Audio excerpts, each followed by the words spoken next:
বার্তা এক নজর, সবার খবর সমান নজর। বালুরঘাটে বিশ্ব প্রবীণ দিবস পালন।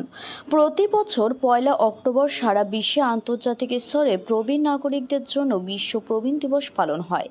আজ সারা বিশ্বের পাশাপাশি দক্ষিণ দিনাজপুর জেলার বালুরঘাট শহরে দক্ষিণ দিনাজপুর প্রবীণ নাগরিক কল্যাণ মঞ্চের পরিচালনায় ও ব্যবস্থাপনায় বিশ্ব প্রবীণ দিবস পালিত হয়। অনুষ্ঠানের শুরুতেই দক্ষিণ দিনাজপুর প্রবীণ নাগরিক কল্যাণ মঞ্চের সভাপতি সরোজ কুমার কুণ্ডু পতাকা উত্তোলন করেন। এরপর বিশ্ব প্রবীণ দিবস উপলক্ষে মঞ্চের নিজস্ব কার্যালয়ের সকল সদস্যের উপস্থিতিতে একটি আলোচনা সভার আয়োজন করা হয়। আলোচনা সভার শুরুতে সকলকে দুর্গাপুজোর শুভেচ্ছা জানিয়ে আগমনের গানের মধ্যে দিয়ে উদ্বোধনী সঙ্গীত পরিবেশন করেন সদস্য ফণীন্দ্রনাথ বসাক। স্বাগত ভাষণ দেন সম্পাদক দুর্গা শঙ্কর সাহা। এরপর মঞ্চের সদস্যরা একে একে প্রবীণদের সামাজিক বিভিন্ন দাবির ওপরে আলোচনা সভার বক্তব্য রাখেন। সমাপ্তি সঙ্গীত পরিবেশন করেন সাংস্কৃতিক সম্পাদক তথা আজকের আলোচনা সভার সঞ্চালক শঙ্কর প্রসাদ ঘোষ। সভার সকল সদস্যের সম্মতিক্রমে সিদ্ধান্ত হয় যে বিশ্ব প্রবীণ দিবস উপলক্ষে প্রতি বছরের মতো এবছরও কেন্দ্রীয় ও স্থানীয় স্তরে প্রবীণদের সামাজিক বিভিন্ন দাবির ভিত্তিতে দক্ষিণ দিনাজপুর প্রবীণ নাগরিক কল্যাণ মঞ্চের পক্ষ থেকে পুজোর পর প্রশাসনের কাছে একটি দাবি সনদ পেশ করা হবে। আজ 1 অক্টোবর বিশ্ব প্রবীণ দিবস। গোটা বিশ্বের সাথে আমাদের দক্ষিণ দিনাজপুর প্রবীণ নাগরিক কল্যাণ মঞ্চেরও আজকে অনুষ্ঠান আমরা সংগঠিত করছি। পতাকা উত্তোলনের মাধ্যম দিয়ে আমাদের আজকে কর্মসূচি প্রথম উদযাপন করেছি।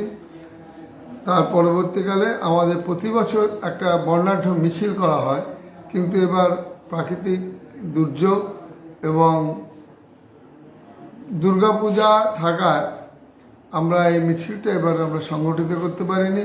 তার পরিবর্তে আমরা একটি বিশ্ব প্রবীণ দিবসের পর আলোচনা চক্রের আয়োজন করেছি এবং সেখানে আমাদের সভাপতি সরোজ কুণ্ডু এবং আমাদের বর্ষিয়ান ফরমার প্রেসিডেন্ট হচ্ছে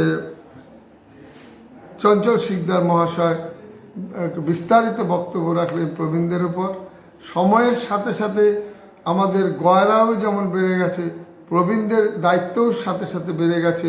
প্রবীণরা শুধু এখন প্রবীণ বললে কিন্তু নয়, তাদের সমাজকে দেওয়ার অনেক কিছু আছে, তারা সমাজকে অনেক কিছু দিতে পারে।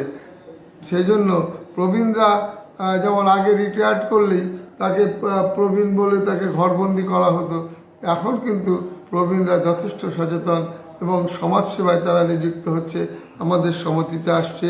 আমরা আমাদের সাধ্যমতো তাদের সাথে যোগাযোগ রাখছি এবং সবথেকে বড় কথা, আমাদের প্রবীণদের যে সমস্যা হয় বয়সজনিত কারণে, অসুস্থতার কারণে, আমাদের এই প্রবীণ নাগরিক মঞ্চ একটি বিশেষ উদ্যোগ নিয়েছে। দক্ষিণ দিনাজপুর প্রবীণ নাগরিক মঞ্চ সেই উদ্যোগ হচ্ছে, যদি কোনো প্রবীণ নাগরিক অসুস্থ হয়ে পড়েন এবং তৎক্ষণাৎ তার যদি আপৎকালীন চিকিৎসার প্রয়োজন হয়, যেমন অক্সিজেন থেকে শুরু করে স্যালাইন থেকে শুরু করে, সেই মুহূর্তে যদি তাকে প্রদান করার প্রয়োজন হয়, আমাদের প্রবীণ নাগরিক মঞ্চের একটি মেডিকেল ইউনিট সেইখানে কাজ করে।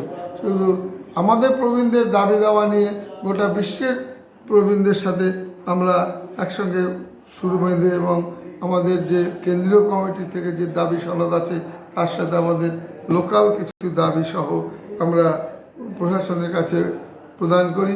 কিন্তু আজকে যেহেতু পূজা উপলক্ষে বন্ধ, সেই জন্য আমরা এটা অফিস খুললে প্রদান করব। যেমন আমাদের একটি দাবি যে বিশ্ব প্রবীণদের সাথে সাথে আমাদের সামাজিক সুরক্ষা সবার আগে প্রয়োজন। বিশ্ব প্রবীণদের শুধু আইন নয়, বিশ্ব প্রবীণদের জন্য সামাজিক সুরক্ষার আইনটাকে কার্যকরী করতে হবে। রেলের কনসেশনটা যেমন প্রবীণদের জন্য চালু ছিল, সেই রেলের কনসেশনটা আমাদের কিন্তু আবার পুনরায় চালু করার এটা একটা দাবি। কারণ প্রবীণরা অর্থনৈতিকভাবেও অনেক দুর্বল এবং সামাজিকভাবেও কিছুটা হলেও অবহেলিত। সেই জন্য তাদের রেলের কনসেশনটাও তাদের ক্ষেত্রে, রেল এবং প্লেন ছিল তার সাথে সাথে, সেটা যেন পুনরায় চালু করা হয়। করোনা কালের পরের থেকে সেটা বন্ধ হয়ে গেছে। যেমন জিএসটিটা কমিয়ে দেওয়া হয়েছে, কিছু ক্ষেত্রে জিএসটি উঠিয়ে দেওয়া হয়েছে, সেই রকম করোনাকালের পরে যে রেলের যে কনসেশনটা আমাদের প্রবীণের ক্ষেত্রে হলে খুব সুবিধা হয়, কারণ তাদের চিকিৎসাজনিত কারণে অধিক সময় দূর দূরান্ত যেমন ব্যাঙ্গালোর, চেন্নাই, হায়দ্রাবাদ এইসব ক্ষেত্রে দৌড়াতে হয়।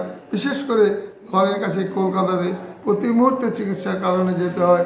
সেই জন্য তাদের যদি রেলের কনসেশনটা আবার পুনরায় প্রদান করা হয় তাহলে আমাদের প্রবীণদের ভীষণ উপকৃত হব। আর দ্বিতীয়ত যে হসপিটালের বেডের ক্ষেত্রে আমাদের একটা দাবি আছে, জেনেটিক ওয়ার্ড বলে একটা ওয়ার্ড আছে, সেখানে আমাদের বয়স্কদের জন্য কিছু সিট যদি একদম নির্ধারিত করা থাকে, একটা ওয়ার্ড করা হয়, একটা ওয়ার্ড শুধু দুই চারটা সিট, কিন্তু অধিকাংশ সময় গিয়ে আমরা দেখি সেখানে অন্য অন্য পেশেন্টে ভর্তি, আমাদের বয়স্করা সেখানে গিয়ে কিন্তু সাধারণভাবে সিট পায় না। এটাও আমাদের একটা দাবি। আর আমরা বালুঘাটের আমরা প্রবীণ নাগরিক মঞ্চ বিভিন্ন সমাজসেবামূলক কাজ করি, সঙ্গে সঙ্গে আমরা নবীন এবং শিশু কিশোরকেও যুক্ত করে কাজ করি। তাদের আবৃত্তি, অঙ্কন, গান এইসব প্রতিযোগিতার মাধ্যমে তাদের প্রতিভার বিকাশ ঘটানোর চেষ্টা করি। আমরা এর আগেও আমরা বয়স্কদের জন্য একটি হাঁটা প্রতিযোগিতা রেখেছিলাম। এবারও আমরা একটা নতুন চিন্তাভাবনার মধ্যে দিয়ে চিন্তা করছি যে একটি ব্যাডমিন্টন প্রতিযোগিতা। 60 ঊর্ধ্ব মানেই তার সব শেষ হয়ে গেছে তা নয়, যারা খেলাধুলা করতেন এক সময় তাদেরকে নিয়ে একটা ব্যাডমিন্টন প্রতিযোগিতা আমরা চিন্তা করছি, যে 60 ঊর্ধ্বরাও যে খেলতে পারে এখনও, তাদের মধ্যেও যে খেলার একটা স্পৃহা আছে, সেটাকেও আমরা প্রতিফলিত করার চেষ্টা করছি, যাতে 60 ঊর্ধ্বরা খেলতে পারে। বা মহিলাদের জন্য আমরা চিন্তা করছি, তাদেরকেও আমাদের এই সমাজসেবার কাজে যুক্ত করে তাদেরকে নিয়ে এগিয়ে যাওয়ার একটা প্রচেষ্টা আমরা চালিয়ে যাচ্ছি। আর সবথেকে কথা হচ্ছে যে যেহেতু এবার শারদীয়ায় পড়ে গেছে বিশ্ব প্রবীণ দিবস, সেই জন্য আমরা সবাইকে শারদীয়ার শুভেচ্ছা জানিয়ে এবং শারদোৎসব সবার ভালোভাবে কাটুক এই বলে আমি আমার বক্তব্য শেষ করছি।